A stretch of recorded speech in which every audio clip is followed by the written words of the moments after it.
Hello guys, welcome back to DSA Pathshala. आज का problem है लीड कोड 3676 वीकली कॉन्टेस्ट 466 का ये थर्ड प्रॉब्लम है।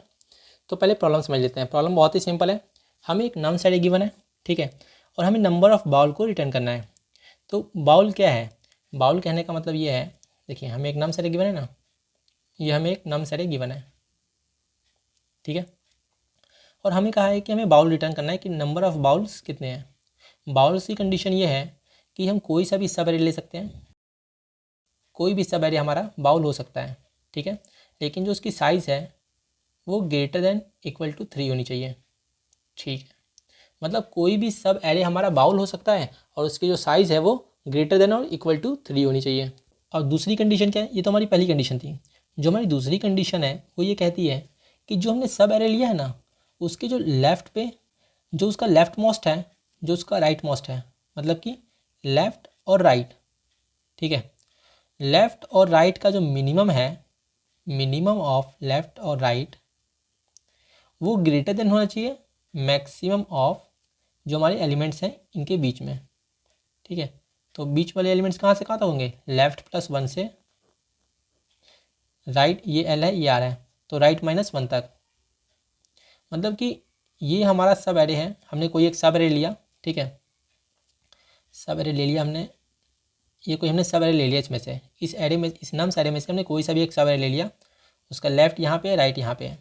तो जो इस लेफ़्ट का, इस वाले एलिमेंट का और इस वाले एलिमेंट का जो मिनिमम है ना, ये वो ग्रेटर देन होना चाहिए जो इनके बीच वाले एलिमेंट का मैक्सिमम है। मतलब कि यहाँ से लेके यहाँ तक के एलिमेंट्स का जो मैक्सिमम है ना, उससे बड़ा होना चाहिए इन दोनों का मिनिमम, ठीक है। तो ये हमारा क्वेश्चन है। तो बताओ ऐसे कितने नंबर्स ऑफ बाउल्स हैं जो कि कंडीशन को फुलफिल कर रहे हैं। कौन सी कंडीशन? ग्रेटर देन और इक्वल टू 3 होना चाहिए हमारा पहला कंडीशन, जो उनका साइज़ है वो ग्रेटर देन इक्वल टू 3 होना चाहिए। और दूसरा condition, minimum of left right is greater than maximum of left plus 1 से लेकर राइट माइनस 1 तक, ठीक है। तो बताओ कितने नंबर ऑफ बाउल्स हैं, यही हमारा क्वेश्चन है। तो इसका ब्रूट फोर्स अप्रोच क्या होगा? मतलब कि जब हम इस क्वेश्चन को सोचते हैं कि हम कैसे करेंगे, तो हमारे मन में क्या आता है? जो पहला सॉल्यूशन आता है वो क्या आता है? खुद सोचिए आप। तो मैं कहूँगा कि हमें मिनिमम और मैक्सिमम इन दोनों का ट्रैक रखना पड़ेगा, ठीक है। मतलब कि मैं एक काम करूँगा, मैं 2 लूप चलाऊँगा, 2 फॉर लूप, जिससे कि मैं सारे के सारे सब एरे पे ट्रैवर्स कर सकूँ, ठीक है। आई इक्वल्स टू 0 से लेके एन तक, मतलब लेस देन एन तक। और सेकंड लूप में चलाऊँगा जिसमें जे वेरिएबल होगा, जे इक्वल्स टू 0 से लेके लेस देन एन तक, ठीक है। 2 फॉर लूप चलाया। और मैं एक काम करूँगा, मैं नम्स ऑफ आई को ना, नम्स ऑफ आई को मिनिमम लेट कर लूँगा कि भाई अभी तो मिनिमम यही है। मतलब इस लूप के बाद ही मैं रख दूँगा कि minimum equals to nums of I, ठीक है। तो इसके कहने का मतलब ये क्या है? इसके कहने का मतलब ये, सपोज़ कि जब यहाँ पे हैं तो मिनिमम क्या हो गया हमारा? मिनिमम ये हो गया। अब जो राइट मोस्ट है उसको ट्रैक रखना पड़ेगा, सही बात है। साइज़ कितना होना चाहिए? Greater than 3। तो साइज़ के लिए हम क्या करेंगे? Right minus left plus 1। अगर आपने स्लाइडिंग विंडो पढ़ा हुआ था, कोई पता होगा बात। तो अगर r minus l plus 1 greater than equal to 3 है, तो हम समझ जाएंगे कि भाई एक कंडीशन तो फुलफिल हो रहा है, तभी हम सेकंड कंडीशन को चेक करेंगे। तो अगर ये ग्रेटर देन इक्वल्स टू 3 है, तो हम चेक करेंगे कि जो मिनिमम है वो ग्रेटर देन है कि नहीं मैक्सिमम से। मैक्सिमम क्या है? मैक्सिमम को मैं अपडेट करते रहूँगा। यहीं पे मैं मैक्सिमम को 0 कर देता हूँ, maximum equals to 0, minimum equal to nums of I. यहाँ पे मैं सेकंड लूप में क्या करूँगा?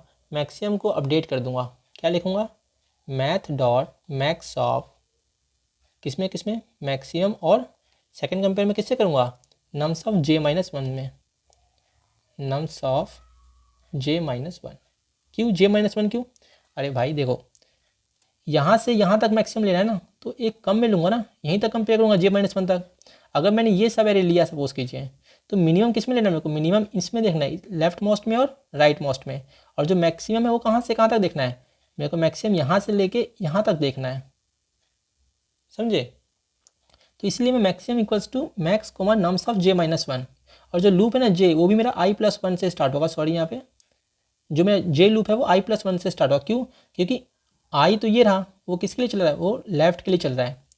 और जो राइट है, हर जे को मैं राइट मान के चलूँगा कि भाई अगर जे ये राइट हुआ तो क्या होगा, अगर ये राइट हुआ तो क्या होगा, अगर ये राइट हुआ तो क्या होगा, ठीक है। तो वो राइट के लिए चल रहा है जे। तो हमारा जो बीच वाले एलिमेंट्स का मैक्सिमम होगा वो किस में कंपेयर करेंगे हम? मैक्स और nums of j minus one, मतलब कि एक प्रीवियस वाले में कंपेयर कर लेंगे भाई, इसमें और इसमें कितना है, इसमें और इसमें कितना है, ठीक है। तो इससे हमारा मैक्सिमम डिसाइड हो जाएगा, ठीक है।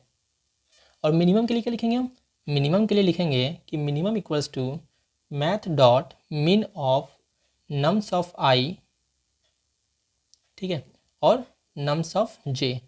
नम्स ऑफ आई और नम्स ऑफ जे की रखा भाई, आई को ना देखिए, आई को मैं लेफ्ट मोस्ट मान रहा हूँ और जे को मैं चला रहा हूँ, जे को मैं आइट्रेट कर रहा हूँ, ठीक है। जब भी मेरा साइज़ ग्रेटर देन होगा या इक्वल टू 3 होगा तभी मैं चेक करूँगा, और हर जे को मैं राइट मान के चल रहा हूँ कि अगर ये राइट होगा तो क्या होगा, अगर ये राइट होगा तो क्या होगा, अगर ये राइट होगा तो क्या होगा, अगर ये राइट होगा तो क्या होगा, ये राइट होगा तो क्या होगा। तो हर आई के लिए मैं जे को चला रहा हूँ। तो जे कहाँ से स्टार्ट होगा, यहाँ से तो स्टार्ट होगा नहीं, क्योंकि मुझे बीच वाले एलिमेंट्स को भी देखना है। तो i+1 से स्टार्ट होगा, इसलिए मैंने i+1 लिखा। मिनिमम किसका देखेंगे हम, लेफ्ट मोस्ट और राइट मोस्ट का देखेंगे, इसलिए मैंने math dot means of nums of I और नम्स ऑफ जे रखा है, ठीक है। और जो मैक्सिमम रखा है वो किधर रखा है, मैक्सिमम के लिए मैं math dot max of max comma nums of j minus one, मतलब कि जो राइट मोस्ट है उससे एक पहले, तभी तो बीच में होगा ये, लेफ्ट ये रहा, राइट ये रहा, और बीच वाली वैल्यू ये रही। फिर सपोज कि जे यहाँ से उठ के जे यहाँ पे आ गया, तो अब राइट वाला ये रहा, लेफ्ट वाला तो यहीं पे है नम्स ऑफ आई। तो मिनिमम किसके किसके में कंपेयर होगा, नम्स ऑफ आई तो लेफ्ट मोस्ट, ठीक है, और जे वाले में तो नम्स ऑफ जे। तो वही लिखा है मैंने यहाँ पे, math dot means of nums of I और nums of J, minimum compare होगा। और जो मैक्सिमम है वो किस में होगा, जे माइनस वन तक, यहाँ तक। तो इसलिए मैंने math dot max of max comma nums of j minus one, तो ये अपना कंपेयर करते जाएगा, ठीक है। तो ये था हमारा ब्रूट फोर्स, बहुत ही सिंपल था, आप इसको खुद से ट्राई कीजिए। अगर समझ में नहीं आया तो मैं गिटहब पे इसका सोल्यूशन अपलोड कर दूंगा, आप वहाँ से भी देख सकते हैं इसका ब्रूट फोर्स अप्रोच, ठीक है, लॉजिक सेम रहेगा। अब हम देखते हैं कि इसका ऑप्टिमाइज अप्रोच क्या होगा। तो ऑप्टिमाइज अप्रोच में हम स्टैक का यूज़ करेंगे, स्टैक में भी हम मोनोटोनिक स्टैक का यूज़ करेंगे, ठीक है। अब ये मोनोटोनिक स्टैक कौन सी बला है भाई, तो मोनोटोनिक स्टैक हम उसको बोलते हैं अगर कोई स्टैक सिर्फ और सिर्फ इंक्रीजिंग ऑर्डर में है या फिर वो डिक्रीजिंग ऑर्डर में है, ठीक है, तो मैं कहूँगा कि भाई वो स्टैक मोनोटोनिक है। इतनी बात आपको समझ में आ गई। तो अगर आपने इस टाइप का क्वेश्चन पहले भी किया होगा तो आप इस क्वेश्चन को आराम से सोच पाएंगे, लेकिन अगर आपने नहीं किया होगा तो आपको काफ़ी डिफिकल्टी होगी थोड़ी सोचने में। सो ट्राई कीजिए कि इस क्वेश्चन को आप अच्छे से समझें, सो डैट अगर फ्यूचर में ऐसा कोई क्वेश्चन आता है इस टाइप का तो आप खुद से कर पाए। तो चलिए देखते हैं कि इसका इंट्यूशन क्या है, जो ऑप्टिमाइज अप्रोच है वो कैसे मन में आएगा हमारे। देखिए क्वेश्चन में गिवन है कि हर नंबर डिस्टिंक्ट नंबर है। इसका मतलब क्या है, इसका मतलब है कि कोई भी दो नंबर सेम नहीं है, ठीक है। मतलब कि अगर मैं दो नंबर्स का बात करूं तो जो नेक्स्ट वन एलिमेंट है वो तो या तो ग्रेटर देन होगा नहीं तो स्मॉलर होगा। मतलब कि जो नेक्स्ट एलिमेंट है या तो वो ग्रेटर देन एलिमेंट होगा प्रीवियस वाले से, या तो वो बड़ा होगा नहीं तो छोटा होगा। इक्वल तो हो नहीं सकता, क्यों इक्वल क्यों नहीं हो सकता, इक्वल इसलिए नहीं हो सकता क्योंकि सारे एलिमेंट डिस्टिंक्ट हैं, ठीक है। सो अगर मैं बोलूँ कि अगर नेक्स्ट एलिमेंट मेरा स्मॉलर होगा तो क्या होगा, फॉर एग्जाम्पल अगर मैं डिक्रीजिंग ऑर्डर की बात करूँ, ठीक है, अगर मैं डिक्रीजिंग ऑर्डर की बात करूँ तो क्या होगा। फॉर एग्जांपल आप लीजिए 10, 9, 6, 5, ये डिक्रीजिंग ऑर्डर है। डिक्रीजिंग ऑर्डर का मतलब क्या हुआ, मतलब कि इधर के एलिमेंट सारे छोटे होंगे, ठीक है, ठीक है। डिक्रीजिंग ऑर्डर को एनालाइज कीजिए, मेरा मतलब ये है कि अगर नंबर ग्रेटर देन होगा, फॉर एग्जांपल देखिए मैं कहूँगा कि भाई जब 3 होगा तभी तो हम चेक करेंगे या तो साइज़ मेरा ग्रेटर देन या फिर इक्वल टू 3 होगा, ये तो मेरे को पहले से ही पता है, ठीक है। तो मैं साइज़ जब ग्रेटर देन 3 होगा या फिर इक्वल टू 3 होगा तभी मैं चेक करूँगा, ठीक है।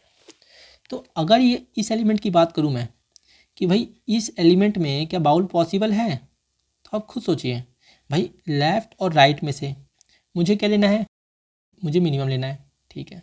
मिनिमम लेना है तो हम क्या लेंगे, हम ये वाला एलिमेंट लेंगे, क्यों, क्योंकि डिक्रीजिंग ऑर्डर में है तो सबसे मिनिमम जो है वो यही होगा, ठीक है। अगर हम ये मिनिमम लेंगे तो इससे पहले वाला एलिमेंट जो है वो तो बड़ा ही होगा ना, हमेशा इससे बड़ा ही होगा। तो फिर मिनिमम जो क्राइटेरिया है minimum is greater than maximum वो गलत हो गया, बात सही है। तो अब कोई भी डिक्रीजिंग ऑर्डर हो लाइक 10, 9, 6, 4, सपोज़ कीजिए ये है, ठीक है। अब इसके लिए देखिए सपोज़ कीजिए मैं ये वाला सब एरे लेता हूँ, यहाँ से लेकर यहाँ तक सब एरे लेता हूँ, ये डिक्रीजिंग ऑर्डर में है, हाँ।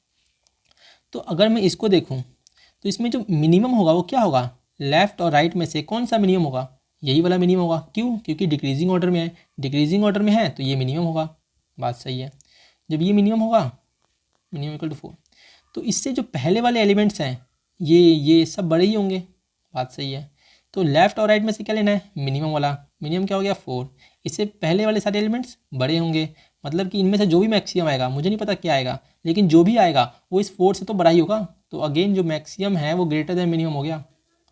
तो इसका मतलब ये है कि कभी भी अगर डिक्रीजिंग ऑर्डर में है तो कभी भी ये पॉसिबल है ही नहीं कि वो बाउल हो, ठीक है।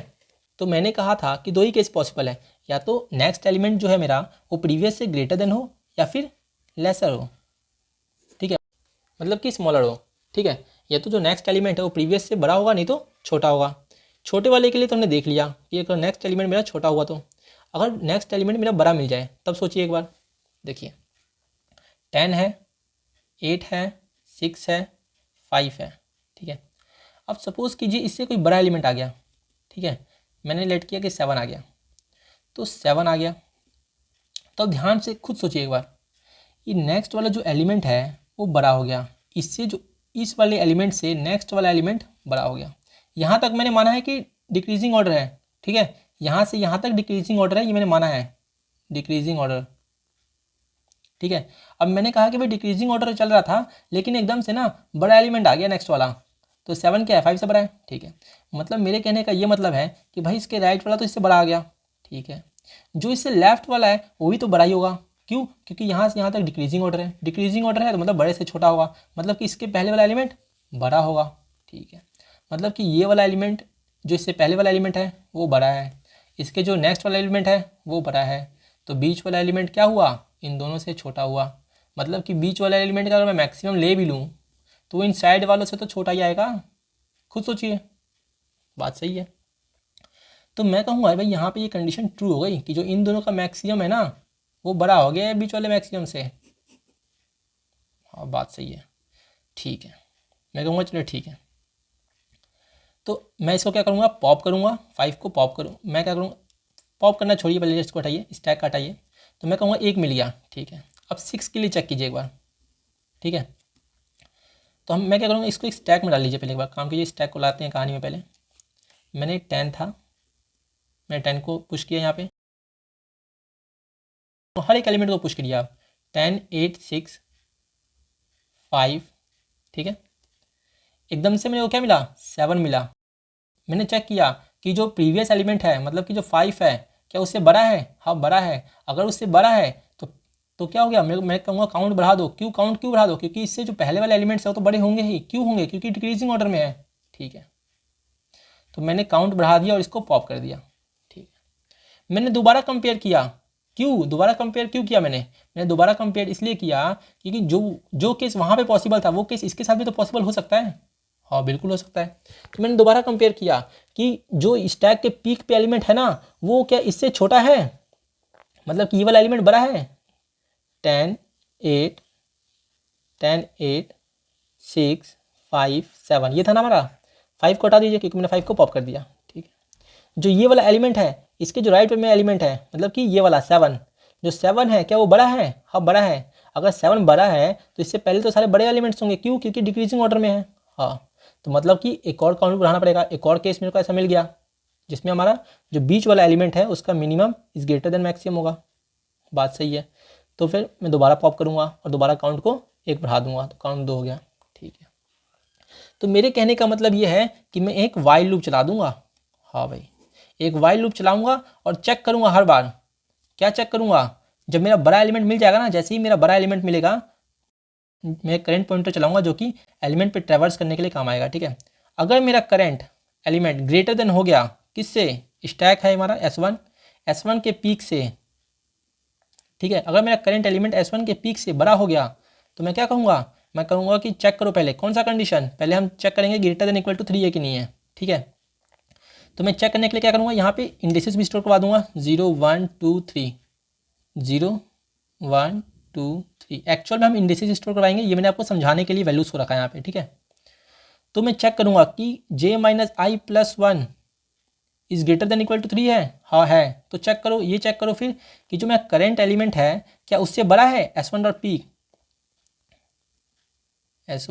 पीक, सॉरी, क्या जो मेरा करंट एलिमेंट है वो बड़ा है किससे, S1 डॉट पीक से। हाँ बड़ा है, अगर बड़ा है तो काउंट प्लस प्लस कर दो। ठीक है, इतना समझ में आ गया कि हम वाइल लूप चलाएंगे, वाइल लूप क्यों चलाएंगे, आपको सब समझ आ गया।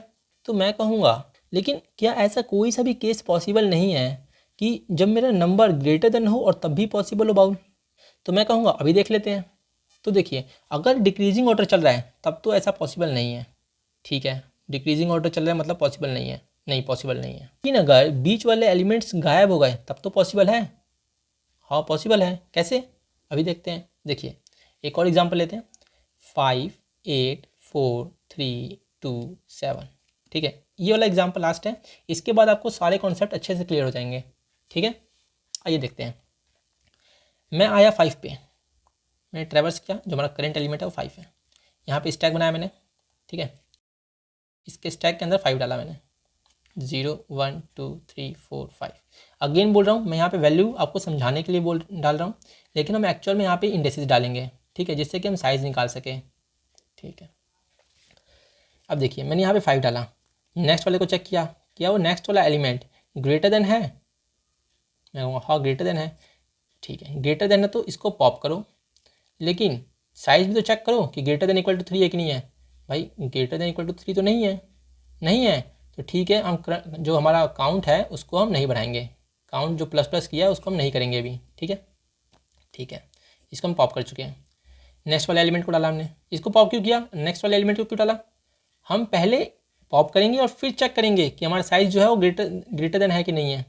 ठीक है, ठीक है, क्यों ऐसा क्यों कर रहे हैं? ऐसा इसलिए कर रहे हैं क्योंकि लेफ्ट और राइट में मैक्सिमम वैल्यू होनी चाहिए, तभी तो मिनिमम जो है वो बीच वाले के मैक्सिमम से बड़ा आएगा। ठीक है ना, तो इसलिए जैसे बड़ा एलिमेंट मिलेगा ना तो उसको डाल देंगे हम। यहाँ पर हमने 8 को डाल दिया। ठीक है, 8 को डाल दिया। फिर नेक्स्ट देखेंगे 4 है, 4 के लिए हमने चेक किया कि जो 4 है वो बड़ा है 8 से, नहीं छोटा है, तो हम इसको डाल देंगे। अब हम 3 पे आ गए, तो 3 क्या, जो 3 है वो प्रीवियस वाले से क्या छोटा है, सॉरी बड़ा है? नहीं बड़ा तो नहीं है, दोबारा डाल देंगे, 3 भी डाल दिया।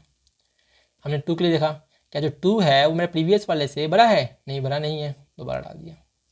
अब 7 आ गया, 7 जो है क्या वो प्रीवियस वाले से बड़ा है? हाँ बड़ा है, बड़ा है तो क्या करेंगे, तो 7 जो है वो प्रीवियस वाले से बड़ा है। बड़ा है कहने का मतलब क्या हुआ, बड़ा है कहने का मतलब ये हुआ कि जो इससे नेक्स्ट वाला एलिमेंट है वो तो इससे ग्रेटर है ही, लेकिन जो प्रीवियस वाला एलिमेंट है वो भी ग्रेटर हुआ। क्यों? स्टैक के अंदर हम डिक्रीजिंग ऑर्डर में पुट कर रहे हैं, क्या ना। देखिए 5 8 4 3 2 ऐसे देखिएगा आप। ठीक है, ऐसे डिक्रीजिंग ऑर्डर में, ठीक है, ऐसे मत देखिएगा। ठीक है, तो इसके नेक्स्ट वाला एलिमेंट तो इससे बड़ा होगा ही, और इससे प्रीवियस वाला एलिमेंट भी इससे बड़ा होगा ही, क्योंकि डिक्रीजिंग ऑर्डर है।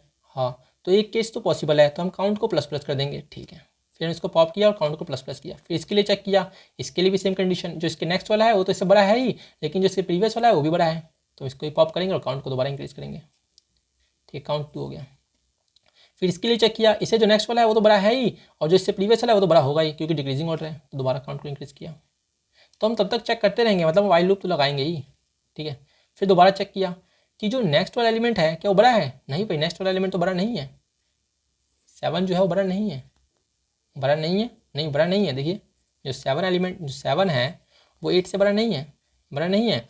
तो अब हम देखेंगे कि अगर ये बड़ा नहीं है मतलब कि ये दोनों मैक्सिमम एलिमेंट्स हो गए हैं, मतलब कि जो बीच वाले हैं ना सारे के सारे छोटे होंगे। देखिए इससे तो ये बड़ा था, हाँ इससे ये बड़ा था तभी तो पॉप हुआ, इससे ये बड़ा था तभी पॉप हुआ, लेकिन अब बड़ा आ गया, मतलब कि लेफ्ट में और राइट में दोनों मैक्सिमम एलिमेंट्स आ गए। ये बोल सकते हैं ना, हाँ बोल सकते हैं, मैं ये भी ले लूँ और ये भी ले लूँ।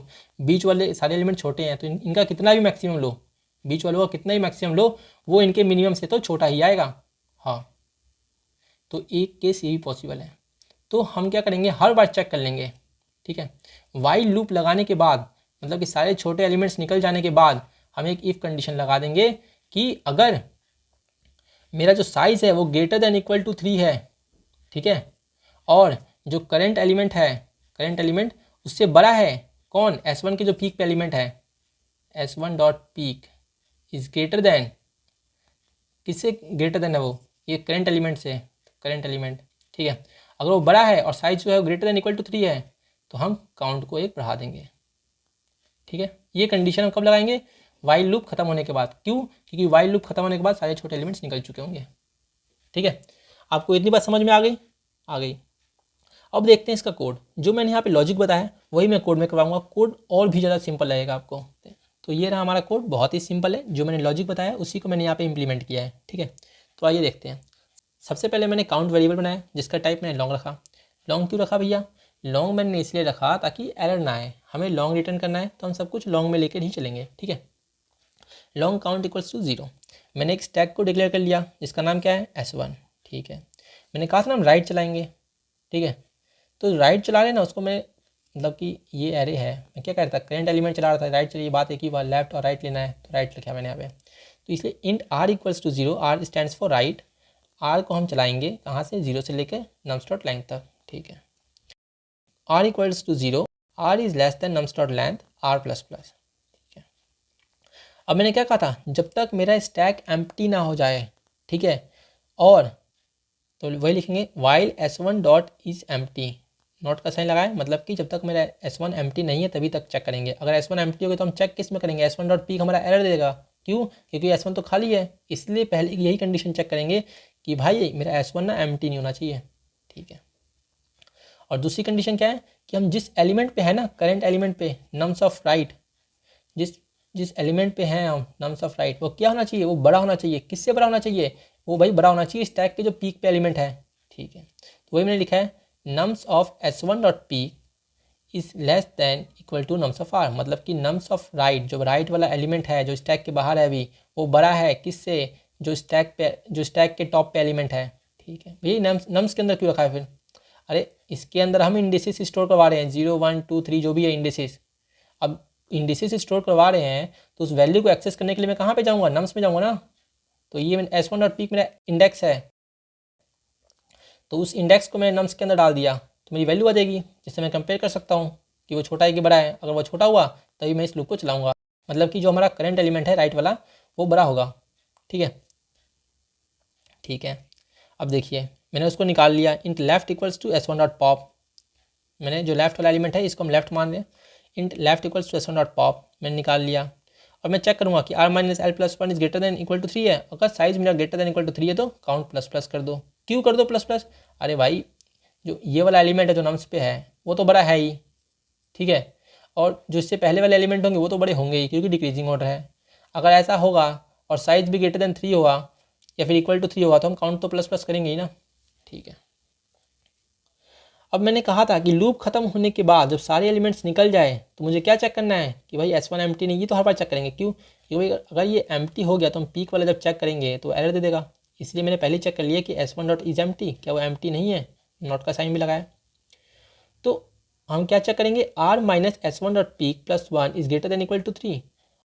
अगर मेरा 3 जो है, अगर मेरा जो साइज़ है, ठीक है, अगर जो मेरा साइज़ है वो ग्रेटर देन या फिर इक्वल टू 3 हुआ तो काउंट प्लस प्लस कर दो। क्यों भैया, हमने वो वाली कंडीशन तो चेक ही नहीं करी कि ये जो वाला एलिमेंट हो वो बड़ा हो इस वाले एलिमेंट से।